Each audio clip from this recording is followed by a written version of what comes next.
All right, what's going on, everybody? Welcome to the first episode of TeamBoydTV presents Gametime. And like I promised, I'm joined by the lovely Vernie B. Hey. All right, so hey, you ready for the season? I'm ready for the season. You ready for the season? I'm ready for the It's season. been about time, right? With all this lockout nonsense, No right? doubt, no doubt. For real. All right, speaking of lockout and all season stuff, what do you think was the most exciting and the biggest thing that happened in all season? Oh, it had to be awesome watch for the Eagles, for sure. That's like the most talked about thing. It had like a little bit more and everything. Yeah, right? Everybody wanted him. So that's the highest actually. Okay, all right. What about Ocho Cinco to New England? Oh, I can't just wait to see Oprah behave. I don't know.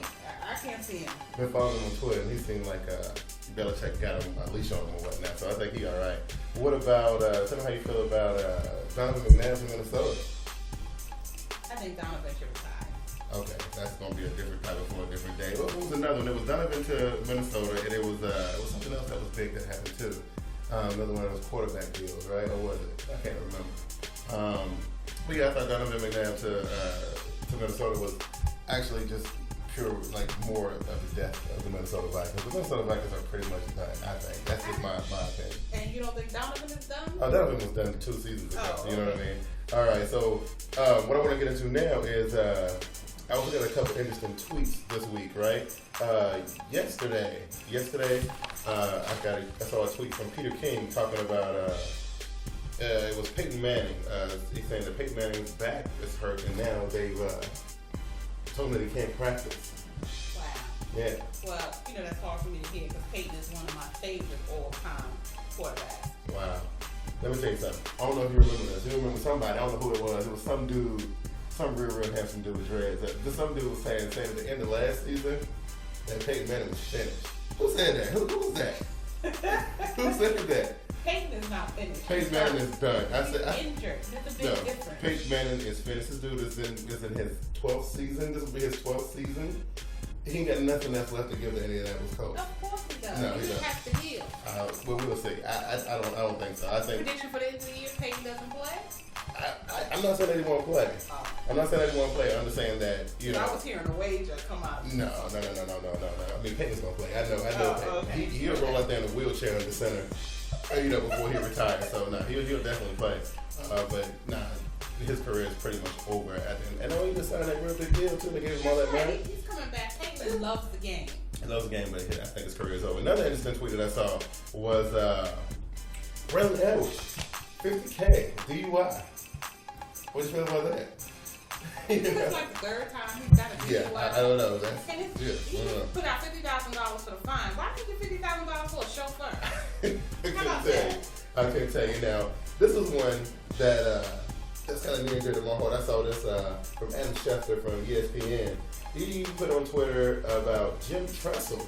Jim Tressel, if y'all guys don't know about Jim Tressel, so you had Terrell Pryor and the coach Jim Tressel, they kind of got in a little bit of trouble for the pants and the tattoo, and the coach kind of knew about it. Right. And so my issue with that now, before I saw this tweet, my issue was that Terrell Pryor got suspended for 5 games by the NFL for what happened in college, right? And now it looked like Roger Goodell, your favorite dude, Roger Goodell, is bringing it down on Jim Tressel as well. So what you think about it? Well, first of all, I'm not a Roger Goodell fan on any level. Right. But, he made a hypocritical statement the other day because he said that it wasn't about, making NCAA double rules. It wasn't about enforcing them. So he talks about the supplemental draft. You can't make yourself ineligible for the regular draft and then go for the supplemental draft. Right. So I'm like, before Terrell Pryor came along, the supplemental draft was in existence. So they didn't bring about this draft for him. Absolutely. So the people in the supplemental draft were people who couldn't make the cut in the first draft. Absolutely. And they get a second chance. Absolutely. So why now is he being blamed for that? And my argument with it is this. Okay, so, the NCAA has always been a breeding ground for the NFL, and everybody knows it. If you disagree, leave a comment below, and we'll get into a discussion about it on a different show. But my opinion is that the NCAA has always been a breeding ground for the NFL. Now, the NBA has a developmental league. Baseball has the minor league. That's right. NHL, the hockey has a under league, right? Mm-hmm. So what happens if the NFL decides, hey, listen, instead of worrying about all these controversies with NCAA players and stuff like that. Why don't we just create our own developmental league, and that way you don't have to worry about the NCAA right out the mix. Absolutely. So that way you don't have to worry about kids worrying about money and accepting gifts. You know what I mean, like the gifts and whatnot. I don't know. It's a topic that I think needs to be discussed a little bit further. But that's kind of I was thinking about it. Like first it was Terrell Pryor, the player, and now Jim Tressel, the coach. Suspended for 5 games, man. That's tough. And tell me this: what rules did Jim Tressel break for the NFL? I was thinking about that too. I was thinking about the same thing. I was like, okay, well, did he circumvent the NFL draft rules or whatever? I don't know. See, somebody had to break that one down too because I don't really know. So that was the tweets of the week right there, and that kind of thing. So now I want to talk about a couple different teams. So far, with in the 4 weeks of preseason. So what you think, man? Who's good? Who's bad? Who's strong? Who's weak? Well, what you think? In case the world doesn't know, I am a Giants fan. Through and through, will always be. Wow. New York Giants. Wow. That's my team. Okay. But I'm kind of concerned this year because we've had so much injury that and we're in such a tough division already. Right. That this season, I'm predicting it's not going to be good. Well, because you know what? If you had said anything different than that, I would have been like, well, I would have hated the Russian bubble because, I look at the division, and I look at it, and, the Giants. I would be surprised if they make it to the playoffs.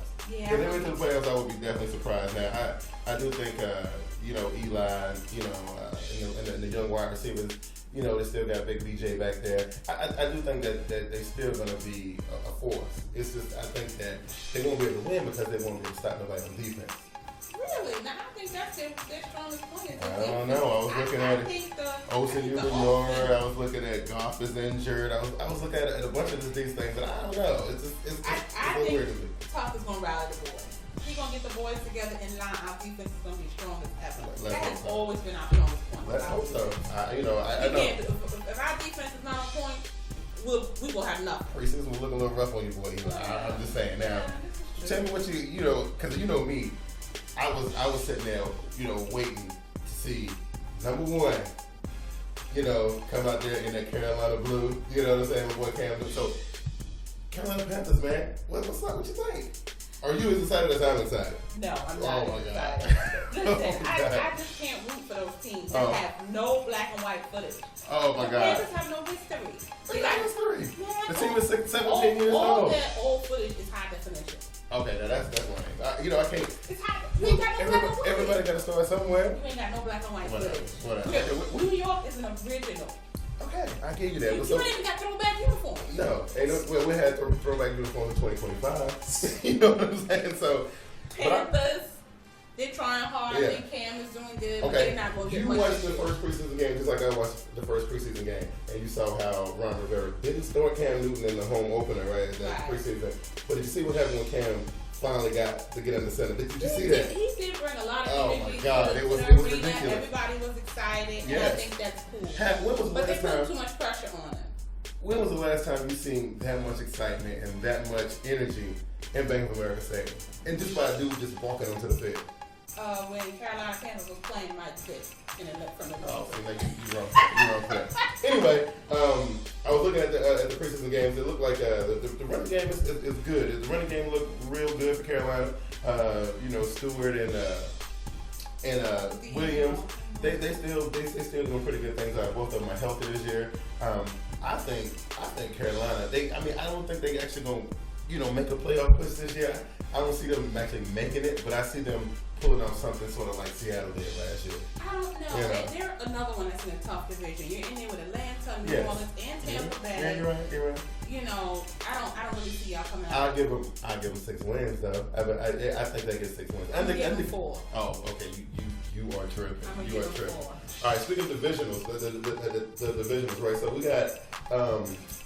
We talked about the NFC South for a little bit. As far as the NFC South, who do you think will come out of that one? I think it's going to be Atlanta. I don't know, but I feel like Tampa Bay. I feel like Tampa Bay. This is going to be the season that they arrive. I really feel like that. I was a little concerned that Tampa Bay didn't make any off-season moves or trades or nothing. You can always improve on something. Think about what they did last year, though. Think about what they did last year. They went in and they cleaned house on every dude that was over 30 on the roster. Everybody had to go, including the coaches. Except for Except for Rondé Barber, right? So then they bring in all this new talent. Why you don't they didn't need to do anything. I think you do. You always gotta improve and add. I'm not saying again clean house, but a little acquisition here and there would have been. I think that team is going to wreck shop in the NFC South. That's just my prediction. That's what I'm saying. All right, so we move on to the NFC East, right? That's your division, right? Yes. All right, what you think about that? I mean, no doubt the Eagles are coming out of that. They're coming out of that division. Eagles, if they don't come out of that division, this whole green team is going to look really busted. And everybody know what happened with LeBron James and the Heat and everything with all this extra pressure they had. I'm just saying. Different topic for a different day. I like the Eagles too. I think I look at the division and I look at Dallas and I look at New York and I look at Washington. Like Washington, nothing. They got nothing. They can't even get their quarterback. Right. It'll be 3 years before that team is actually a contender again. I don't know. I'm not a big fan of Shanahan. I mean, the way he embarrassed Donovan last year, he's lame. All right, I give you that. Right. So then we move on to Dallas. What do you think of that? I mean, Dallas. With a healthy Romo, a lot of the distractions are gone. Pac-Man, none of that, no Roy Williams. Romo's not an under pressure quarterback. I don't know. He will never make it to the big game. Everything I've read says that the Dallas Cowboys are going to be the spoiled for that division. The Dallas Cowboys look good on paper, but they've been looking good on paper for the last few years. I agree. And they've been healthy except for Romo last year. Prior to that, he was healthy. Yeah. He just can't get it done. He can't seal the deal. I look at Philadelphia, and I just think, from what I've seen so far, not by the preseason stuff, because they had the crowd. They was just ironing out stuff in the preseason. But based on everything that they've done in the offseason, healthy Michael Vick, Deshaun Jackson, they're bringing in the new defensive people. I think they're unstoppable. I think they are. I think they're they are coming out of the NFC. Absolutely, without a shadow of a doubt. Mm-hmm.